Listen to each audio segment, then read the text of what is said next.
Ivory Coast's Election Commission is expected to announce initial presidential election results Tuesday, with incumbent President Alassane Ouattara poised to win another term. In East Africa, Tanzanians await results of Sunday's hotly contested presidential and parliamentary election. And in our health segment, there's good news that polio may be eradicated by 2019. Africa 54 starts right now.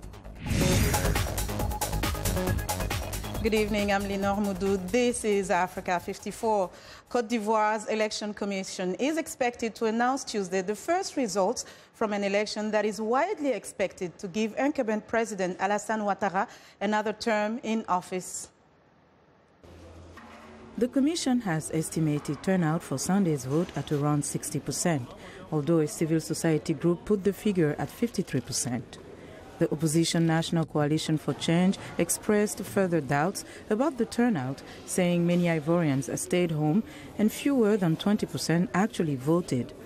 3 opposition candidates pulled out before the vote, alleging voting irregularities. But international observers, including those from the African Union and the West African bloc ECOWAS, said the voting was free and fair. From what we have seen, absolutely. I believe that we can safely say that our conclusion is that it was well organized and transparent. Right now, we're waiting for the winner.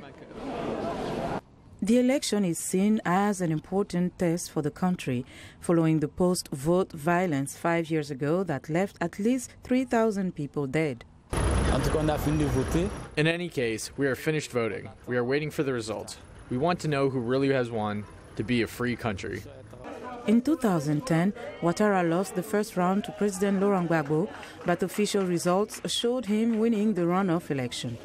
The international community recognized Ouattara as the winner, but Gbagbo refused to step down, setting off 5 months of violence that ended with Gbagbo being captured by pro-Ouattara forces backed by French special forces. Ouattara later assumed power. Gbagbo is in custody at the International Criminal Court and due to go on trial November 10th. For the latest details on the election, VOA correspondent Emily Yob joins us by phone from Abidjan, Côte d'Ivoire. Good evening, Emily. Good evening. So, Emily, what is the latest? It seems like the big discussion now is about the turnout. How many people came actually and voted? The Election Commission says 60%. There is another group that says around 50. The opposition says 15 to 20. What can you tell us about this? That is correct. Everybody's looking for the results. So the discussion in the meantime is about the turnout. As you said, some say the Electoral Commission says 60. Observers say 53 with a margin of error of 2%.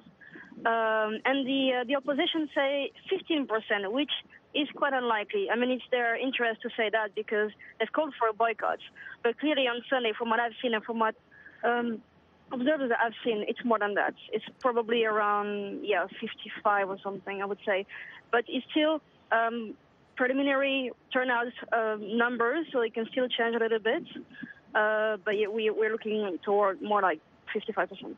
So there are some partial results right now coming out. Can you elaborate on what is happening? What is the situation presently? They are being released very little by little. So we're still, waiting for more results because the one we have so far are cannot really give like full picture of the country. But so far, the little that have been released are giving Alassane Ouattara leading the poll. Second being his opposition opponent called Pascal Affi-N'Guesson from the party of former President Laurent Gbagbo. Now, at this point, one candidate already admitted defeat. What does this tell us in terms of how people are feeling about these results coming out? Does it mean that they are confident that the results are free and fair? The observers, all of them, said that yesterday, that the elections were free and fair. The challenger who admitted defeat yesterday said that the election were rigged before, and then yesterday it came as a surprise that he actually admitted defeat even before any results were announced. But he said that his people were in the poll stations and also counted the ballots, and that he was sure that Ouattara was going to win. So he said, he's too late for him to catch up. But for sure, Ouattara's camp is very confident that they are going to win. Now we're just going to have to wait and see. Okay, so we'll wait and see. And thank you, Emily, for your excellent reporting. VOA's Emily Yob reporting from Abidjan, Côte d'Ivoire. In East Africa, Tanzania also held an election on Sunday that VOA has been closely following. And joining us now live via Skype with a report from Dar es Salaam is Africa 54's Vincent Makori. Good evening, Vincent. Good evening, Lenore. It's the second full day since Tanzania's National Electoral Commission officials started to release results from across the country. But today was also the day that all international election observer missions presented their preliminary report on the conduct of the Tanzanian 2015 elections. Now, among those was the Commonwealth Election Observer Group, headed by Nigeria's immediate former president, Goodluck Jonathan. And I got to sit down with Mr. Jonathan and asked him about his assessment of the election. We are quite pleased. All the stations, the units were monitored. The voting was peaceful. The incidences where people, few cases where people didn't see their names in the register, they were allowed to vote using the supplementary register. Some other people were allowed to fill forms, and they are allowed to vote. And there was maximum cooperation even between party agents. At least the stations were monitored. We didn't observe any serious acrimony. And so the voting process went smoothly. The remaining thing is the processing the results. That's why we are hearing stories about all the opposition parties saying there are centers they created to collate their results and that those centers were invaded by the police. I cannot comment on that because these are delicate issues. But we are also trying to find out what happened. Because people, some countries allow people to set up observer stations to collect results, but not to announce. A problem we have in Zanzibar was that the opposition party announced their presidential result before the electoral body, which is not allowed by law. So, Mr. President, all those places where there were some skirmishes, there were issues of violence right at the polling stations, would those be seen as having at least in some way kind of qualified to be incidents that could have interfered with the whole process? It depends. It depends. I think the fear of people setting up such stations is that they are afraid the electoral body may not announce the correct results. But at the end of the day, your polling agents have recorded these results. They still have these results. So they will still get the results. And, even assuming the police have interfered with some of those stations, it only slowed down the process. But every unit, there is a polling agent that records the results. So they will still get their results. So at the end of the day, they will still be in position to compare their results with the one that will be announced by the National Electoral Commission. So you mentioned a bit about Zanzibar's situation. The opposition declared himself, the opposition presidential candidate declared himself president. What is your general assessment of the election, the voting process in Zanzibar? The voting process from my observer from the Commonwealth Observer Group, the voting process went on smoothly. So I don't expect challenges. And that's what we are waiting. And of course, they started announcing some of the results. Before we came for this briefing, I think they announced 13 constituencies out of the 54 constituencies. So we are still waiting. I think there is this apprehension by the opposition. There is some fears. But until the final results are announced, you cannot make any valid comment. As an African leader, too, you've gone through this kind of processes. Do you see this as just common issues across many of the African continent? It is indeed an issue, of course, all over Africa. Maybe the only good exception is probably countries like South Africa, that where you don't hear so much issues after elections. Most other African countries, after election, there are issues. People in Africa hardly accept defeat. It is not in our nature to be defeated. But you did. But we must change, because if they could defeat us in soccer matches, if they can defeat us in wrestling and boxing, yes, In any election, two people are contesting. No matter how narrow the margin, the winner must be declared. But we also advise that electoral bodies must conduct such elections in a manner that the opposition will see it as credible and transparent.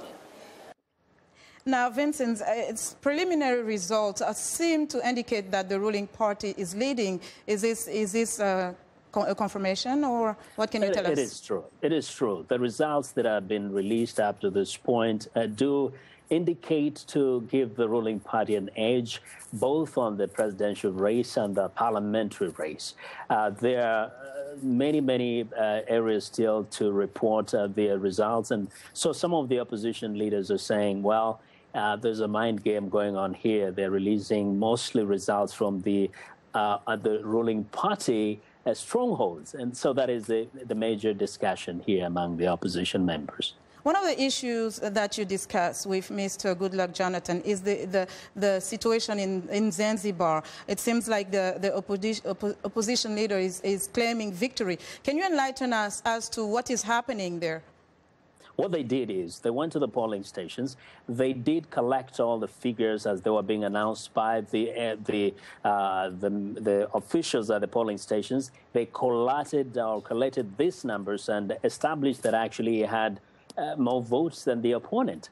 And so the mistake was they went ahead and declared themselves the victors and demanded that the Electoral Commission make an official announcement. Now, this goes against the rules which demand that the Electoral Commission will be the one that will release the official results and nobody else. And now, when that happened, the supporters of Mr. Maalim Seif started demonstrating because they wanted him to be declared president immediately. And, of course, the police came in, they swung into action. They started quelling these riots, tear gassed a few people, and the situation remains tense because now the ruling party officials are saying action should be taken against the opposition leader for having broken the law here. Wow. So quickly, with the parliamentary elections, who is leading? Well, again, as it is, the ruling party, CCM, is leading up to this point. They have more parliamentary seats up to this point, but there are still more pressings to be announced. The ruling party, the opposition, is lagging rather behind by quite a number of seats. Thank you, Vincent, for your fantastic reporting. Appreciate it. Thank you. And that was Africa 54's Vincent Makori reporting live via Skype from Dar es Salaam.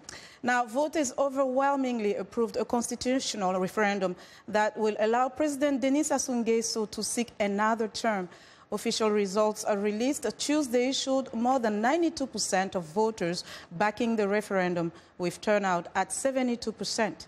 The opposition boycotted the vote and said the turnout was actually much lower, down in the single digits. Opposition leader Pascal Sati Mabiala called for the referendum to be thrown out. The measure abolishes the two-term limit for presidents and an age limit of 70 for presidential candidates. The 71-year-old Nguesso won disputed elections in 2002 and 2009 and has ruled Congo in different capacities for most of the past 36 years. Back to the United States, the U.S. and Indonesia have agreed to deepen cooperation after talks the White House says are part of America's effort to rebalance toward the Asia-Pacific region. President Barack Obama met with Indonesian President Joko Widodo on Monday. VOA's Marialis Salinas reports from the White House. Forest and peatland fires blamed on deforestation and El Nino weather patterns raged in Indonesia, causing a haze of carbon emissions to linger over many areas. The disaster forced Indonesia's president, who has called Jokowi, to cut short his U.S. visit after talks with President Obama at the White House. Topics included climate change, security, trade, terrorism, and maritime cooperation. Given Indonesia's large population, its leadership in the region, its democratic traditions, the fact that it is a large Muslim country with a tradition of tolerance and moderation, and its role in trade and commerce and economic development. The United States has a great interest in being a partner with Indonesia. Yang kedua, Indonesia is an open economy, and with the 250 million population, we are the largest economy in Southeast Asia. 1 juta merupakan ekonomi terbesar. And Indonesia intends to join the TPP. The White House says these talks are part of the U.S. pivot toward the Asia-Pacific region, where it seeks to increase Washington's influence. Obama hosted Japan's president in April, China's leader in September, and the president of South Korea earlier in October. Indonesia represents half of Southeast Asia's economy. But experts say the country is highly protectionist. Trade levels with the United States are the level of Honduras and some of the countries in Central America. It's got 250 million people. It's pretty miserably small trade. Although Jacoby expressed interest in joining the Trans-Pacific Trade Partnership, he faces intense opposition at home. He does have limits to how far he can go. The country also needs a more robust infrastructure to draw more foreign investors. Still, it is a key player in the region as the U.S. pushes to help shape economic growth, peace, and security in the Asia-Pacific. Mary Alice Salinas, VOA News, the White House. We want to know what you think about Africa 54 and the stories we cover. Join the conversation on Facebook. The address is Africa 54, and check out our headlines 24/7 on voaafrica.com. Coming up, polio vaccination campaigns seem to pay off as fewer children are reported to have contracted the virus worldwide. Stay with us.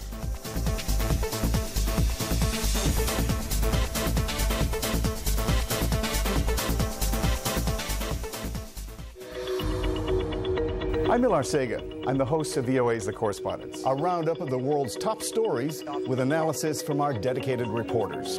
It's really a conversation the same way that you would bring a friend to your home and ask them what's going on. And our correspondents will do that and answer those questions through their own eyes. That appears a false choice in more ways than one. We can't actually put you there, but we can come pretty close. In 30 minutes, we'll show you the world.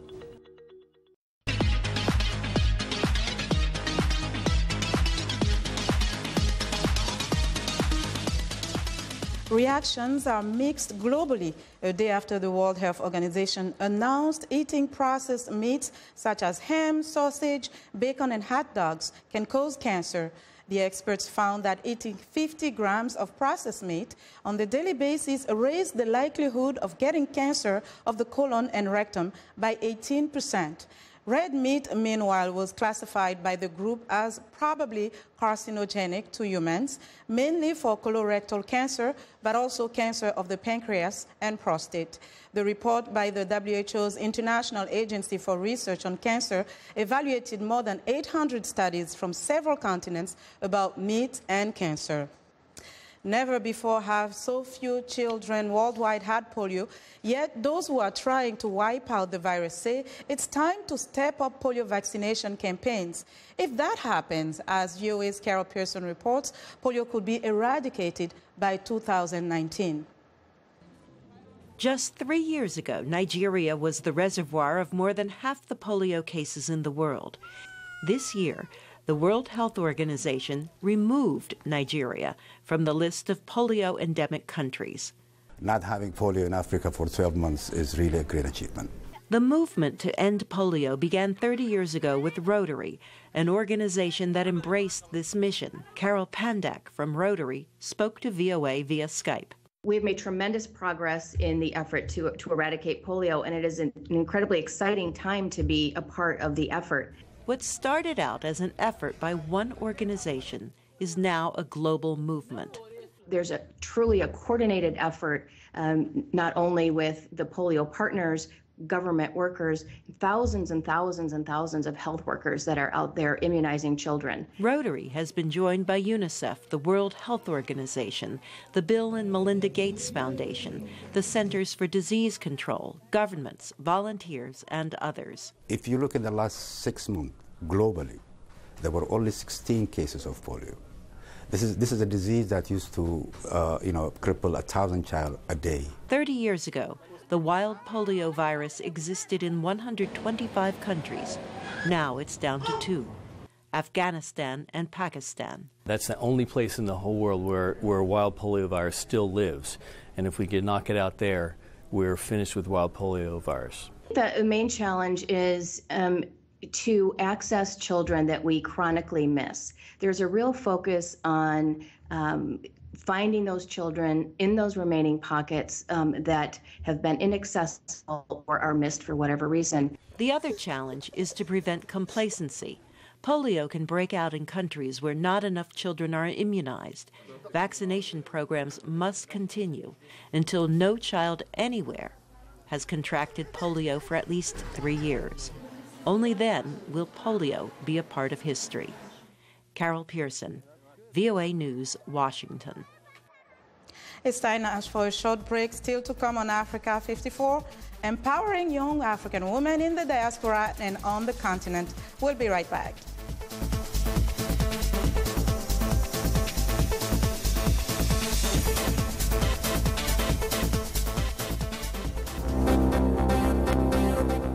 If you've just joined us, I'm Mariama Diallo, and here is a quick recap of today's headlines. In Egypt, polls open to begin first round of long-delayed parliamentary elections. We stay in Egypt, where torrential rain causes flash floods in Alexandria, killing at least 5. In Tanzania, the EU gives positive assessment of elections. Government says early results expected as soon as today. In the Republic of Congo, more than 92% of voters approved to change the constitution, allowing the president to run for a 3rd consecutive term. In South Africa, Tokyo sex whale candidate for FIFA president vows to follow the money and rid sport of corruption. That's all for today. Thanks for watching. We'll see you next time.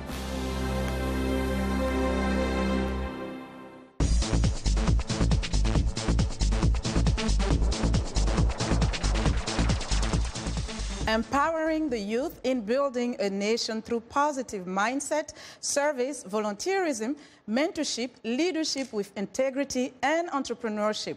Well, that's the theme of an upcoming conference at the University of Lagos this November.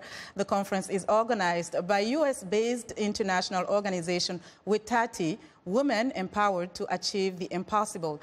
And joining us in the studio for more on the subject is Dr. Margaret Jireke, founder and president of WITATI, a global business network for women of all generations.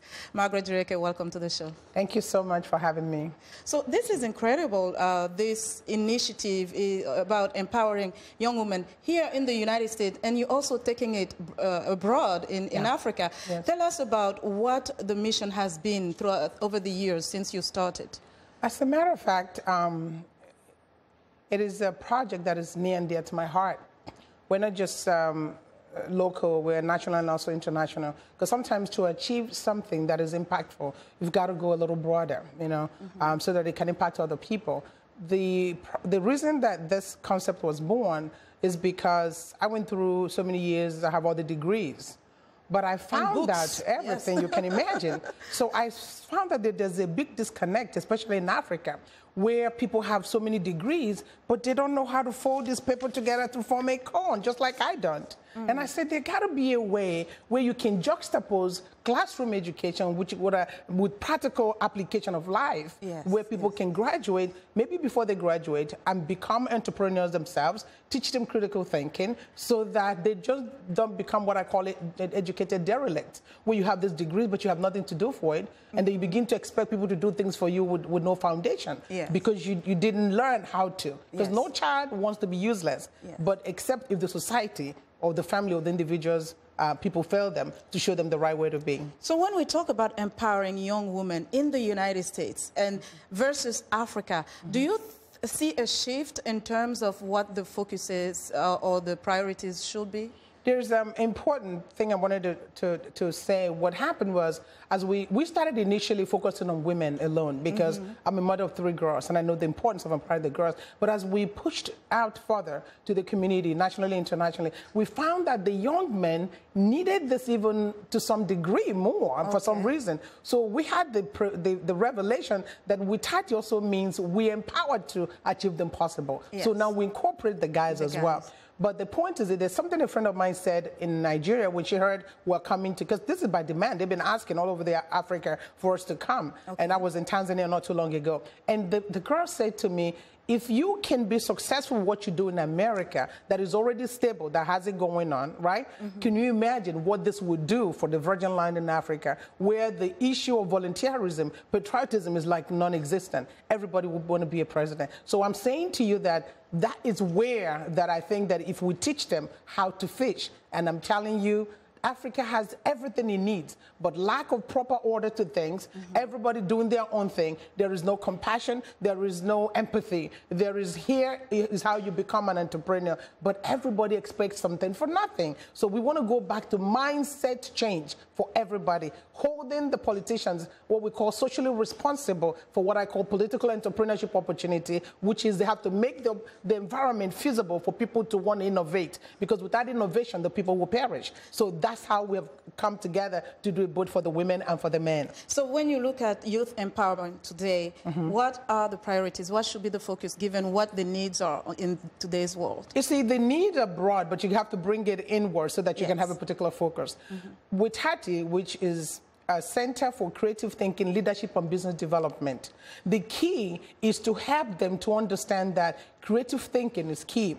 Leadership skills is also key, but most importantly, practical application, learning how to find out what is the gift God is giving you. Stop thinking you're going to be the next president. It's only one position. Some of them stay there for a very long time. Therefore, we need to teach them how to appreciate the talent they have gotten, the gift they are given by nature, so that with help and guidance, they can have a meaningful life. In America, the person who sweeps this floor, I can tell you, have their own car, have dignity about their work. Nobody laughs at them. Yes. We need to change that mindset that could be the case in Africa. Everybody don't have to put on a suit. Somebody got to sweep. Somebody got to pull things together and still have dignity with the work they do and have a good life as a result. That's the mindset shift we're trying to give to the people. Definitely. No, everybody cannot be president. Thank you, Margaret Dureke, for this. It was great to have you, Dr. Margaret Dureke, founder and president of Witati.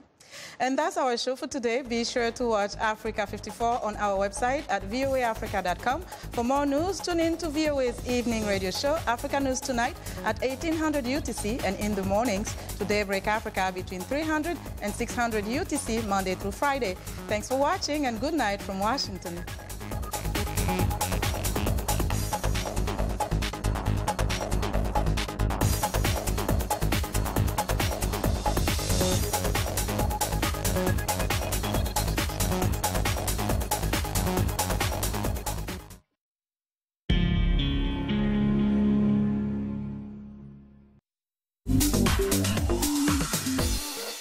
Welcome to English in a Minute. When an apple falls to the ground, it does not fall far from a tree. But what does it mean if you say that about a person? Let's listen. The apple doesn't fall far from the tree. Did you get a chance to meet Shelley's mom while she was in town? The two look like they could be sisters. Yes, I did. She was so nice, and she talks the same way as Shelley. Clearly, the apple didn't fall far from the tree there. If the apple does not fall far from the tree, it means two people are very similar. It means a son or daughter seems very similar to a parent. If a friend has many of the same qualities as one of his or her parents, you can say, wow, the apple sure didn't fall far from the tree. And that's English in a Minute.